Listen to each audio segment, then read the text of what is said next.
Derek Cummings. I've got my hat on, all looking good, and here in South Wales in the United Kingdom, we've got Storm Callum, and it's absolutely chucking it down with rain. We've got half inch of rain, an hour falling, and this is the best place to be.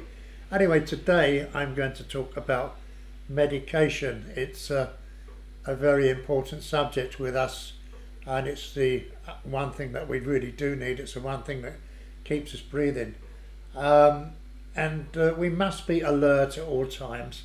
We've got to listen to our bodies. We've got to realise when things aren't quite right. No 2 days are the same. Today may be a good day, tomorrow may be a bad day, the day after may be an indifferent day, but we've got to listen to ourselves whether we're getting ill. Now, I've got several ways of doing that. I've got an oximeter. If my sats are low, lower than normal, have I got a problem? My heart rate, if my heart rate is higher than normal, do I have a problem? I take my temperature every day. I've got a fast one. You put it in your ear, you click a button, 2 seconds later there's a temperature reading. As long as it's between 36 and 36.5 centigrade, I'm fine. Anything higher than that, I may have a problem coming on. We do learn to watch our bodies. Now, I've just had a spell of bronchitis, and it started off that my oxygen saturation levels were lower than normal. That's a very good sign, and yet my heart seemed to be fairly normal, as same as my temperature was pretty normal, and everything else about me. So we are issued with an emergency pack here in the United Kingdom, an emergency pack of prednisolone, a week's supply, 40 megs a day, taken over 7 days. We're also issued with a week's supply of antibiotics, in my case doxycycline. Now, we don't want to take antibiotics when we don't need to. They don't work on a viral infection, but we don't want to not take them if we think we need to, because if we are a bit too late, we could end up with a pneumonia. In the case of this bronchitis, I decided at the time, because it was just sat low, heart was normal, everything else was pretty normal, that I would just take the prednisolone, and you can get away with that sometimes. I started prednisolone, next day was a bit worse, heart rate was climbing, so then I started to hit the antibiotics. Now, later in the day I noticed my temperature was also starting to climb. I would have been in trouble if I hadn't taken the emergency pack. Now, it's all pretty normal. I'm getting better. I'm much better. If you live in the United Kingdom and you've got severe or above COPD, most doctors will give you an emergency pack. So next time you see a doctor, remind him you've got COPD, so you've heard about an emergency pack, and ask to have one. Now, I know not all doctors allow it. I know in America, I've heard of one lady in America was telling me that she can't get it, and yet the nearest pharmacy is 100 miles away. That to me is a disgrace, because you don't fall ill to order, you know.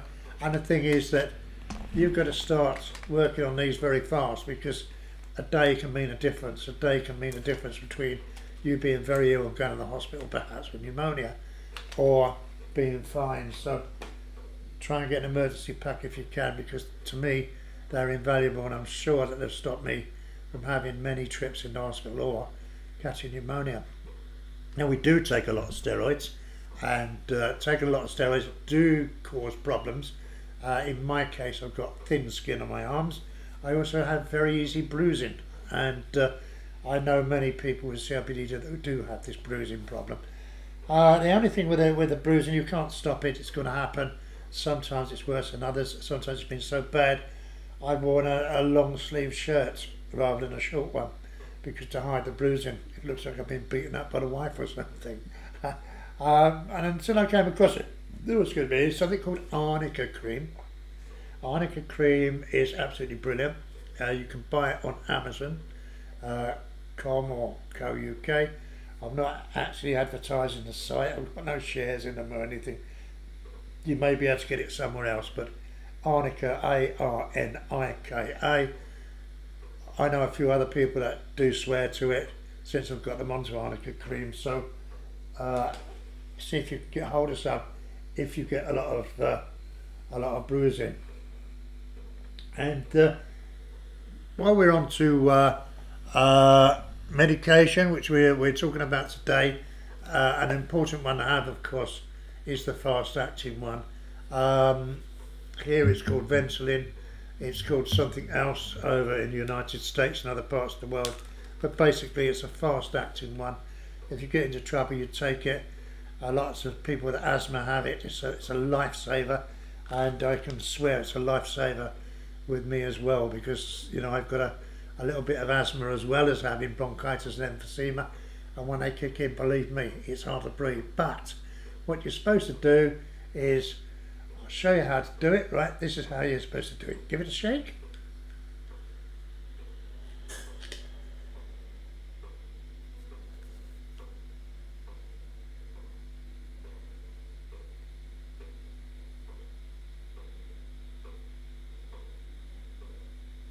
Seemed like an eternity, didn't it? But I'm not breathless at the moment sitting here. So that was very, very easy, and that is how you're supposed to take it. You shake it, you put it in your mouth, you slowly inhale, hold for 10 seconds if you can, or as long as you can, and then let go. But even better, because don't forget, when we get really breathless, you got no chance. You're gonna hold that. I've got, and hope for the best. Get yourself a spacer. These are absolutely marvellous. Now, again, here in the UK, because I live in the UK, I do know what goes on here. Patients can see a doctor or a specialist nurse or the specialist surgeon or whoever, and they can ask to have a spacer, and they will get given one, you know, or prescribed one.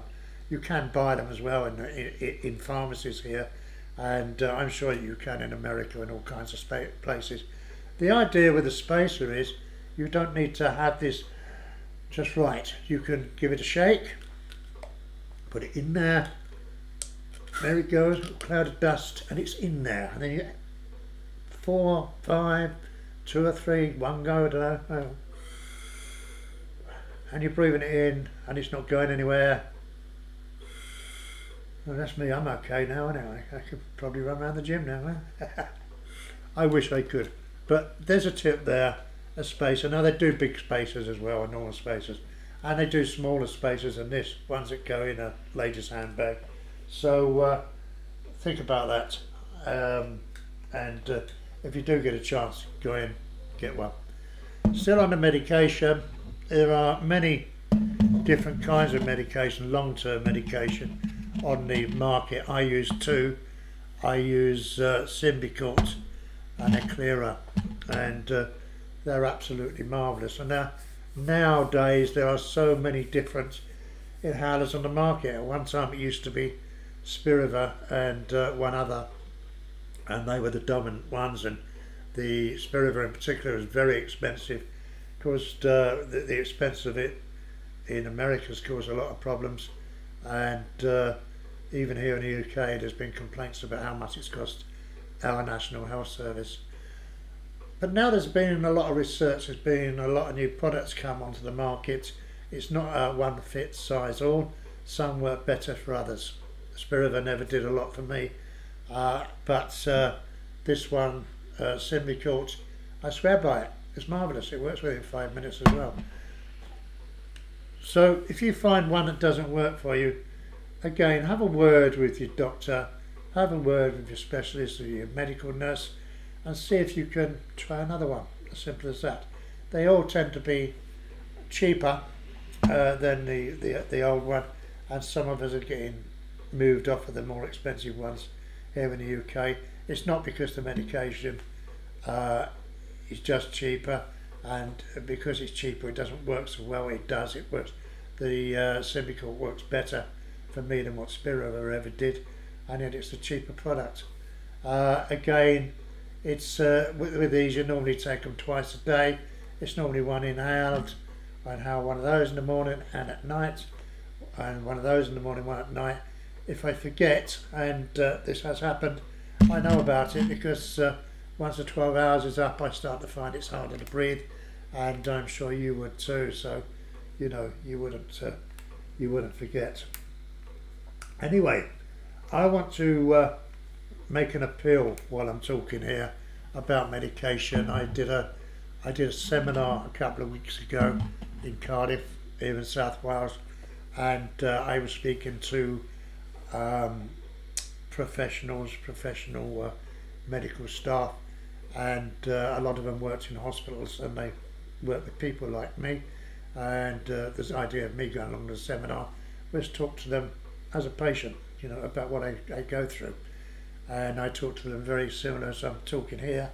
I'm doing videos like this because I thought, well, why not? Why do I have to edit it? You know, I do seminars and I speak on stages, and it might sound like rambling, but I do get my point across eventually. But let me make this appeal to any healthcare professionals that are watching me on this video. We're into the flu season, the flu vaccination season.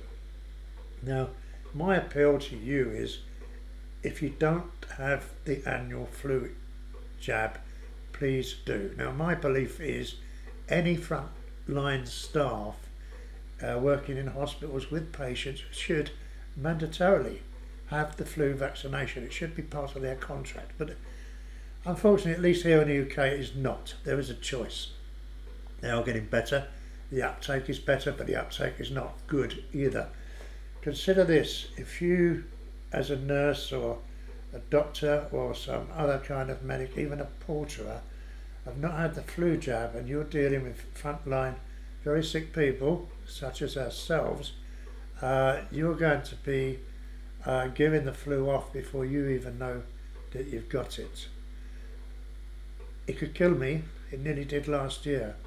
And it's just so easy.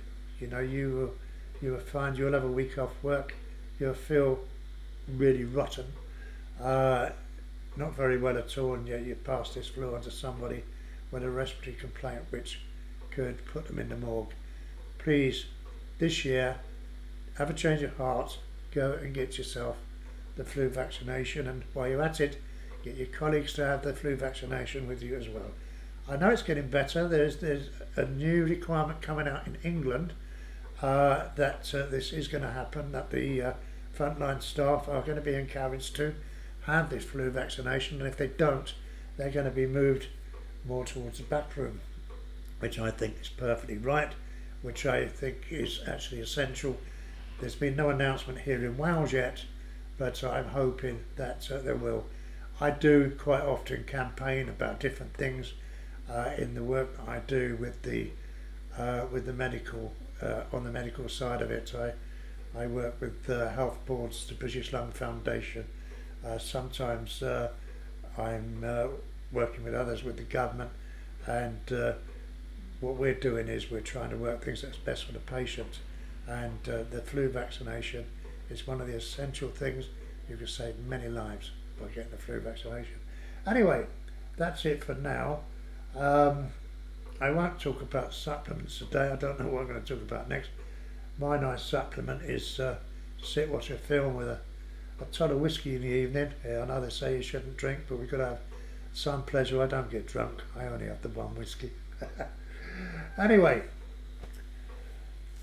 like a bus, you've had two videos in a couple of days. So you've waited 11 months and now you've got two. I don't know when I'll make the next one. Not too long, I hope. And I don't know what I'm going to be talking about. But if you would like me to talk about a special subject, don't forget, send me an email at derek.cummings@yahoo.com.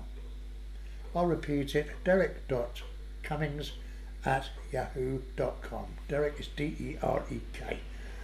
And I will have a look, and I will answer your question in a future blog very shortly.